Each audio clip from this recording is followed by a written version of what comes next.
اور ان میں سے کچھ جو جانتے ہیں ان پر حجت تمام نہیں ہوئی، حجت قائم نہیں کی جا سکی. جو لوگ جانتے ہیں اس میں سے، اور وہ بہت تھوڑے ہیں، کیونکہ یہاں کے حالات کو سامنے رکھ کر کے اگر آپ یہ کہیں کہ عقیدے کی کتابیں پڑھائی ہی نہیں جاتی، صاف ستھری عقیدے کی کتابیں داخل نصاب ہے ہی نہیں. جہاں تک میری جانکاری ہے مدارس کے نصاب کے حوالے سے اہل الحدیث کے علاوہ ان کے یہاں عقیدے سے متعلق وہ کتابیں جو صاف ستھری ہیں وہ داخل نصاب ہے ہی نہیں. تو جو چیز پڑھی اور پڑھائی نہیں جاتی ہیں ان کی معرفت اور جانکاری کہاں سے انسان کو حاصل ہو سکتی؟ ایک بات. دوسرے، اگر تھوڑی بہت جانکاری لوگوں کو ہے بھی اور ان کے اوپر حجت قائم نہ کیا جائے، اس وقت تک انہیں کافر اور مشرک نہیں کہا جا سکتا. اس وقت تک انہیں کافر اور مشرک نہیں کہا جا سکتا. وَمَا كُنَّا مُعَذِّبِينَ حَتَّى نَبْعَثَ رَسُولًا، جب تک رسول نہ آئیں اور اپنی رسالت ان تک نہ پہنچا دیں، رب کی طرف سے ان پر عذاب نہیں ہوگا. رسول کی رسالت کے پہنچنے اور پہنچانے کا معنی کیا ہے؟ کہ وہ لوگوں کو بتائیں اور لوگ ان کی بات کو سمجھ لیں. لوگوں کو وہ بتائیں، رب کا پیغام ظاہر کر دیں اور لوگ ان کی باتوں کو سمجھ لیں اور شکوک و شبہات دور ہو جائیں. یہ ہے حجت قائم کرنا. اگر رب کا پیغام ہم پہنچائیں اور لوگ اسے سمجھ ہی نہ پائیں تو اس کو حجت قائم کرنا نہیں کہتے. اور اگر سمجھ لیں لیکن اس کے خلاف ان کے پاس ایسے دلائل ہیں شکوک اور شبہات کی روشنی میں، شکل میں، کہ جو ہمارے اس پیغام کو پورے طور پر اختیار کرنے کے راستے میں حائل ہیں، تو جب تک وہ شکوک و شبہات دور نہیں کیے جاتے حجت پورے طور پر قائم نہیں ہوتی. تو ان تفصیلات کو سامنے رکھنے کے بعد بظاہر ایسا لگتا ہے کہ اگر ایسے لوگوں کے پیچھے ہم نماز پڑھتے ہیں گویا کہ ہم مسلمان کے پیچھے نماز پڑھتے ہیں، نہ کہ مشرک اور کافر کے پیچھے. اور ایک مسلمان اگر کسی درجے کے مسلمان کے پیچھے نماز پڑھتا ہے تو اس کی نماز ہو جاتی ہے. من صلی صلاتنا واستقبل قبلتنا واکل ذبیحتنا فذلک المسلم. نبی کریم صلی اللہ علیہ وسلم نے یہ ذکر فرمایا کہ جو ہمارے جیسا نماز پڑھتا ہے اور قبلہ کو قبلہ مانتا ہے، ہمارے ذبیحے کو کھاتا ہے، تو یہ مسلمان ہے. لہو ذمۃ اللہ و ذمۃ رسولہ. ایسے لوگوں کو اللہ اور اس کے رسول کا عہد و پیمان حاصل ہو جاتا ہے. فلا تغفر اللہ فی ذمتہ. تو اللہ کی طرف سے دیے ہوئے عہد و پیمان کو نہ توڑو، اس کو باقی رکھو. تو اسے ہم نہ توڑیں، اور جب تک ایسی واضح سچویشن نہ سامنے آ جائے اس وقت تک ہم ایسے لوگوں کو کافر اور مشرک نہ کہیں بلکہ مسلمان ہی سمجھیں. اور جب ہم ان کے پیچھے نماز پڑھتے ہیں مسلمان سمجھتے ہوئے تو ہماری نماز صحیح اور درست ہوتی. ہاں جب حجت قائم ہو جائے اور وہ تفصیل جو ابھی میں نے ذکر کیا ہے وہ سب چیزیں ہو جائیں تو ایسے شخص کے پیچھے نماز پڑھنا جائز نہیں ہوگا، کیونکہ وہ دائرہ اسلام سے خارج ہو چکا ہے، وہ مشرک ہو چکا ہے. ایسے شخص کے پیچھے نماز نہیں پڑھ سکتے. سوال یہ آیا ہے کہ ہم تبلیغی جماعت کے امام کے پیچھے نماز کیوں نہیں پڑھ سکتے، جبکہ ابن عمر، حجاج ابن یوسف اور ابن مسعود ولید ابن عقبہ کے پیچھے نماز پڑھا کرتے تھے، جبکہ ولید کے بارے میں مشہور ہے کہ وہ شراب بھی پیا کرتا تھا. واللہ علم بالصواب. لیکن جہاں تک آپ نے حجاج بن یوسف اور عقبہ بن ولید اور یہ خلفائے بنو یا عمرائے بنو امیہ کا آپ نے ذکر کیا ہے نعوذ باللہ، اور آپ نے موجودہ دور کے ان لوگوں کا ذکر کیا ہے جو لوگ ہیں کلمہ پڑھنے والے مسلمان، تو یہ تو ایسے ہی ہے کہ کہاں کی اینٹ کہاں کا توڑا، بھانمتی سے رشتہ جوڑا. بھیا وہ مجاہدین تھے، مومنین تھے، صالحین تھے، مشرکین نہیں تھے. وہ مشرک نہیں تھے، وہ اللہ کی راہ میں جہاد کرتے تھے. ٹھیک ہے، ہم خطاؤں کے پتلے، وہ بھی خطا کار تھے، ہو سکتا ہے ان سے غلطیاں، شرابی، زناکار، بدکار ہو سکتا ہے، لیکن وہ اللہ معاف فرما دے گا قیامت کے دن اللہ چاہے. لیکن اللہ شرک باللہ کو کبھی معاف نہیں فرمائے گا. سمجھ رہے ہیں؟ تو شرک باللہ وہ مشرک نہیں تھے، تو ان کو ان سے جوڑنا بہرحال یہ غلط ہے. وہ عبداللہ ابن عمر ان کے پیچھے نماز پڑھتے تھے، یہ اس بات کی دلیل ہے کہ وہ انہیں مشرک یا کافر نہیں سمجھتے تھے. لیکن یہی عبداللہ ابن عمر جو انہوں نے حوالہ دیا ہے، میں آپ کو حوالہ دیتا ہوں کہ یہی عبداللہ ابن عمر رضی اللہ تعالیٰ عنہ اپنے شاگرد حضرت امام مجاہد رحمۃ اللہ علیہ جو تابعی ہیں، جن کے کندھے پہ آخر عمر میں عبداللہ ابن عمر کی دونوں آنکھوں کی بینائیاں چلی گئی تھی، تو حضرت مجاہد رحمۃ اللہ علیہ مسجد لے جایا کرتے تھے. تو عبداللہ ابن عمر ان کا ہاتھ پکڑ کر یہ مسجد جا رہے تھے. جب مسجد میں پہنچے تو وہاں بیٹھے تو دیکھا کہ وہ مؤذن لوگوں کو آواز دے رہا، الصلاۃ الصلاۃ الصلاۃ، چلو نماز کے لیے، الصلاۃ جامعہ، نماز کھڑی ہونے والی. تو حضرت عبداللہ ابن عمر رضی اللہ تعالیٰ عنہ نے حضرت مجاہد سے کہا کہ اذان نہیں ہوئی ہے کیا؟ تو انہوں نے کہا اذان ہوئی ہے. تو کہا یہ پھر یہ کیوں چلا رہا ہے؟ تو کہا یہ ایسی تصویباً چلا. کہا اخرجوا بنا من هذا المبتدع، اس مسجد سے مجھے، اس بدعتی کی مسجد سے مجھے باہر، اس بدعتی کی مسجد سے مجھے باہر لے کے چلو، میں یہاں ہمارے بدعتی ہے. اللہ کے نبی صلی اللہ علیہ وسلم نے اذان کے بعد اس طرح کے کلمات یا اس طرح کے کہنے سے منع فرمایا. آپ کے زمانے میں نہیں ہوتے تھے. چنانچہ فوراً اس نابینائی کے عالم میں بھی وہاں سے نکل کر کے وہ باہر چلے گئے مسجد میں، اس کے پیچھے نماز نہیں پڑھی. تو بدعتی جو ہوتا ہے، ہاں اب تو 15 دفعہ اذان ہوتی ہے، اور بدعتی جو ہوتا ہے، جو مشرک ہوتا ہے، اچھا بدعتی جو ہوتا ہے، مشرک تو خیر مشرک ہے، بدعتی بھی، آپ بدعتی کے پیچھے نماز کیوں نہیں پڑھیں گے؟ اس کی وجہ کیا معلوم آپ کو؟ امامت کا مقام اور درجہ ہوتا ہے. اللہ تعالیٰ نے حضرت ابراہیم علیہ السلام کے بارے میں کیا فرمایا؟ حضرت ابراہیم کو فرمایا کہ ان کی توحید اور ان کا ایمان اور ان کا وہ جہود اور ان کی محنتیں اور ان کی قربانیاں دیکھ کر کیا فرمایا اللہ تعالیٰ نے قرآن کریم کے اندر؟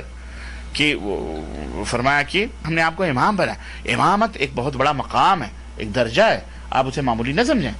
کہ ہمارے ہاں کے لوگ اماموں کے ساتھ جو سلوک کرتے ہیں، اللہ تعالیٰ ان سے نپٹے گا.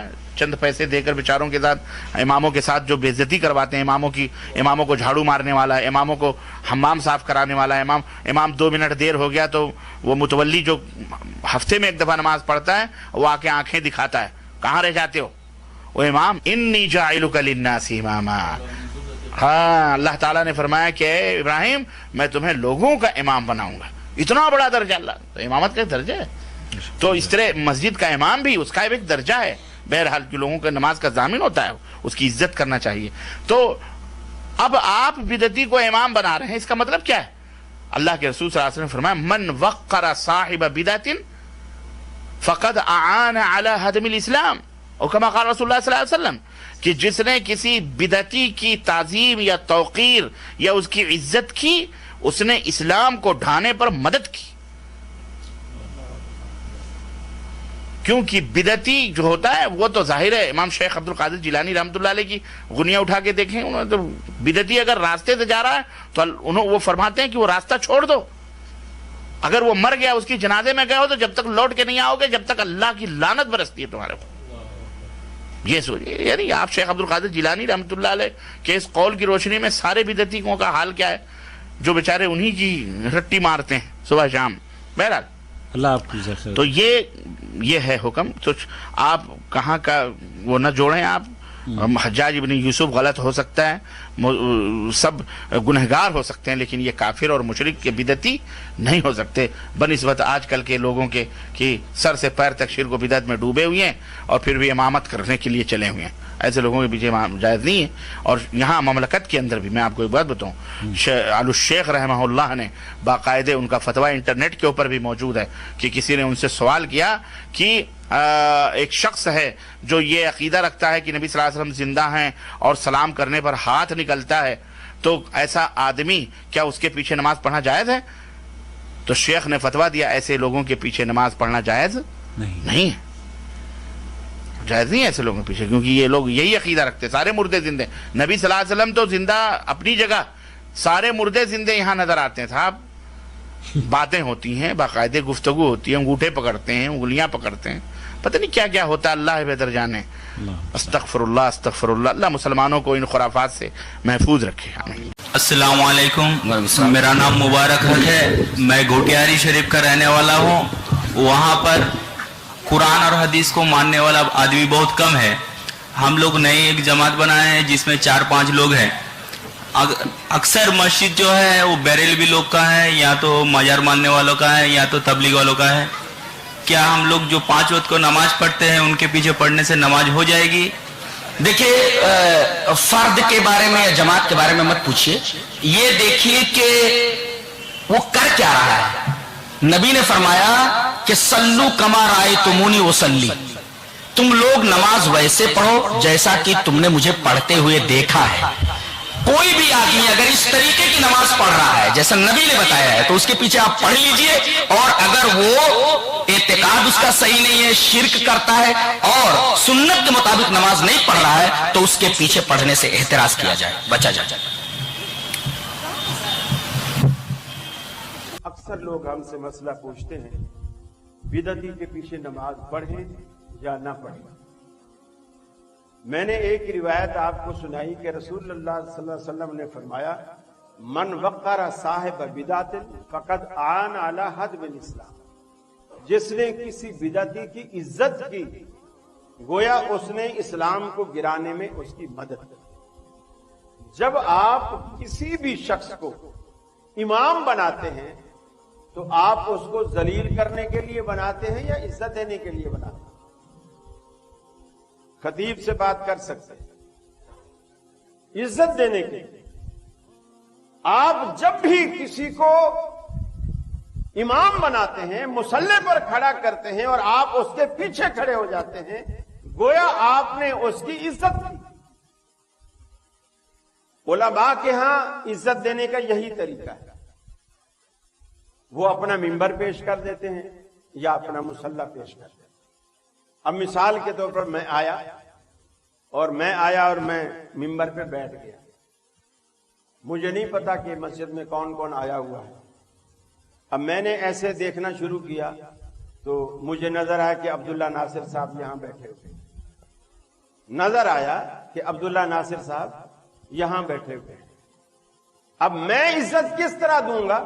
میں منبر سے اتروں گا, ان کے پاس جاؤں گا, ان کے ملوں گا بھی اور کہوں گا کہ شیخ آپ آئیے جمعہ پڑھا. میں تو روز پڑھاتا ہی رہتا ہوں یہاں پر, آپ آج آئے ہیں, آپ نیچے بیٹھ کے سنیں نہیں, آپ یہاں کھڑے.